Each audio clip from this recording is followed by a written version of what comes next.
Assalamualaikum warahmatullahi wabarakatuh. Selamat datang di pembelajaran Akidah Akhlak kelas 10, bab menundukkan nafsu syahwat dan ghadab bersama timeline guru.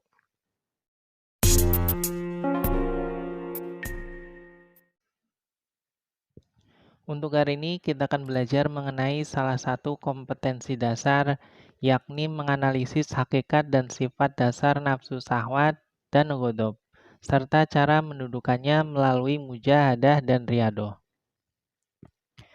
Adapun tujuan pembelajarannya, yang pertama, peserta didik diharapkan dapat menguraikan pengertian nafsu syahwat dan ghadab. Kedua, diharapkan peserta didik dapat memerinci bahaya menuruti nafsu syahwat dan ghadab.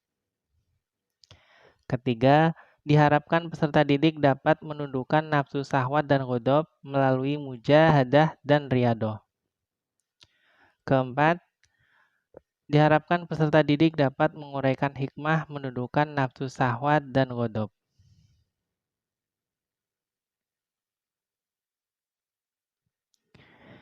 Anak-anakku sekalian,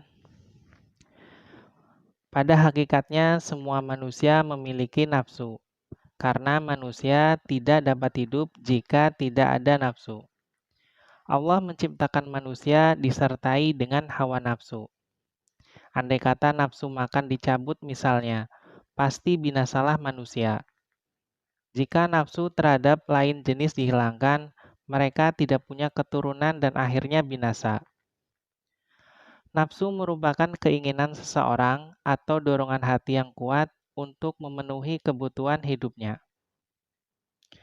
Akan tetapi, nafsu syahwat yang berlebihan adalah penyakit hati dan sifat tercela yang harus dihindari. Nafsu itu akan terus berpotensi selalu muncul di setiap saat dan dalam kesempatan tertentu. Selama kita masih diberi kehidupan oleh Allah Subhanahu wa Ta'ala, selama itu pula kita harus bekerja keras untuk menundukkan nafsu syahwat agar diperoleh keselamatan hidup. Lantas, bagaimana cara kita untuk menundukkan nafsu syahwat? Dan apa konsekuensinya jika kita tidak bisa menahan nafsu syahwat tersebut?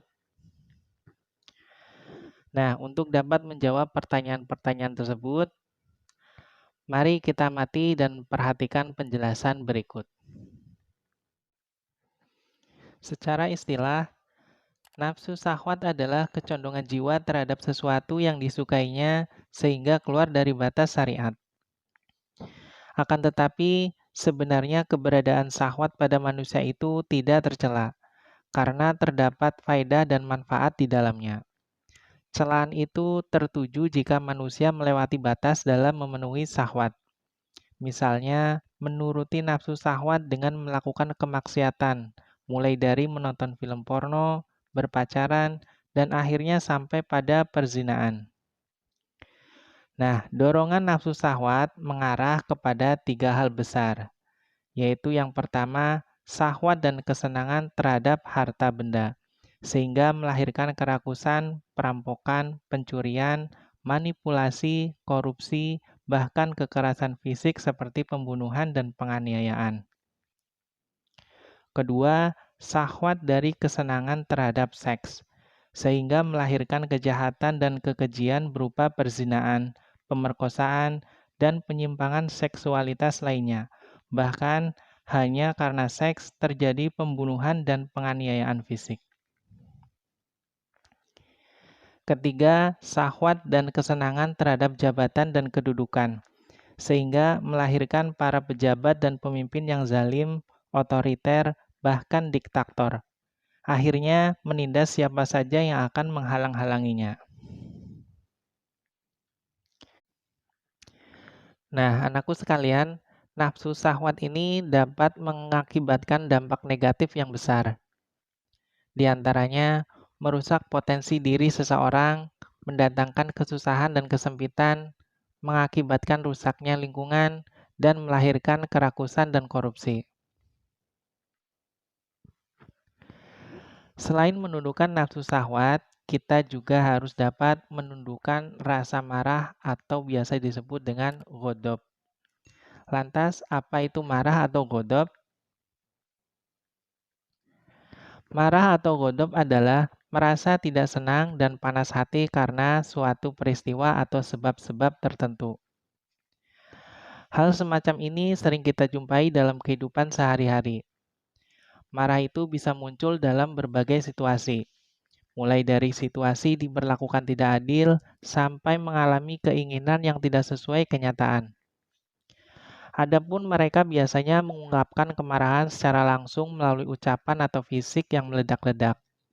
Contohnya seperti membanting pintu, meninggikan intonasi suara, mengarahkan jari kepada objek yang dimarahi, dan lain sebagainya.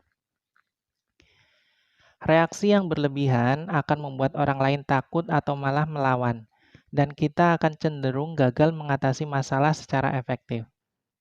Akibatnya, seseorang bisa jadi salah memaknai apa yang orang lain akan sampaikan, dan tidak bisa mengontrol hidup kita. Marah atau ghadab ini dapat mengakibatkan dampak negatif yang besar bagi diri kita sendiri. Di antaranya, mengakibatkan tekanan darah tinggi, cepat tua, sakit kepala, hingga depresi.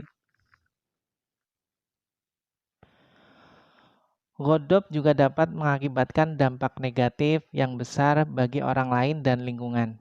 Di antaranya, menambah masalah, merusak hubungan dengan teman, merusak keharmonisan keluarga, dan dapat mengakibatkan pembunuhan.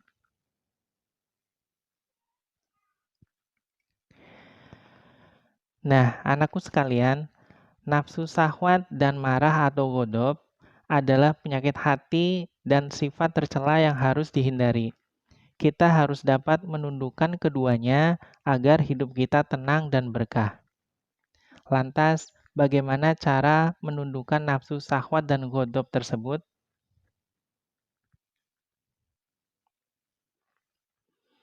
Kita dapat menundukkan nafsu syahwat dan ghadab melalui mujahadah dan riyadoh. Lantas, apa itu mujahadah dan riyadoh? Yang pertama adalah mujahadah, artinya berusaha untuk melawan dan menundukkan kehendak hawa nafsu. Rasulullah bersabda, seorang mujahid yaitu seorang yang berjihad, yaitu dia yang melawan hawa nafsunya karena Allah Subhanahu wa Ta'ala. Dengan kata lain, seorang yang bermujahadah rela meninggalkan apa yang disukainya demi memburu sesuatu yang diyakini benar dan baik di mata Allah Subhanahu wa Ta'ala. Mujahadah melawan nafsu syahwat dan ghadab dapat ditempuh dengan 3 langkah sebagai berikut. Yang pertama, taholi, mengosongkan diri dari sifat-sifat tercela. Kedua, tahali, menghiasi diri dengan sifat-sifat terpuji. Dan yang ketiga, tajalli, merasa dilihat dan diawasi oleh Allah Subhanahu wa Ta'ala. Adapun cara menundukkan nafsu syahwat dan ghadab berikutnya adalah dengan jalan riyadoh. Apa itu riyadoh? Riyadoh adalah latihan kerohanian dengan menjalankan ibadah dan menundukkan keinginan nafsu syahwat. Riyadoh ini dapat ditempuh dengan 2 cara, yaitu riyadoh badan, yaitu dengan mengurangi makan, minum, tidur, dan mengurangi berkata-kata. Yang kedua, yaitu riyadoh rohani, yaitu dengan memperbanyak ibadah, berzikir, bertafakur, memperhatikan kejadian alam dan susunannya, serta memperhatikan segala keadaan masyarakat yang penuh kejahilan akibat menuruti hawa nafsu. Lantas, apa hikmah menundukkan nafsu syahwat dan ghadab? Adapun hikmah menundukkan nafsu syahwat dan ghadab diantaranya yang pertama, Hidup lebih terarah dan terkontrol. Selamat dan bahagia dunia akhirat. Kedua, terhindar dari perbuatan keji dan mungkar. Ketiga, disukai banyak orang. Dan keempat, mempermudah urusan dan memperlancar rezeki. Nah, sekian. Syukron kasiron. Semoga bermanfaat. Wassalamualaikum warahmatullahi wabarakatuh.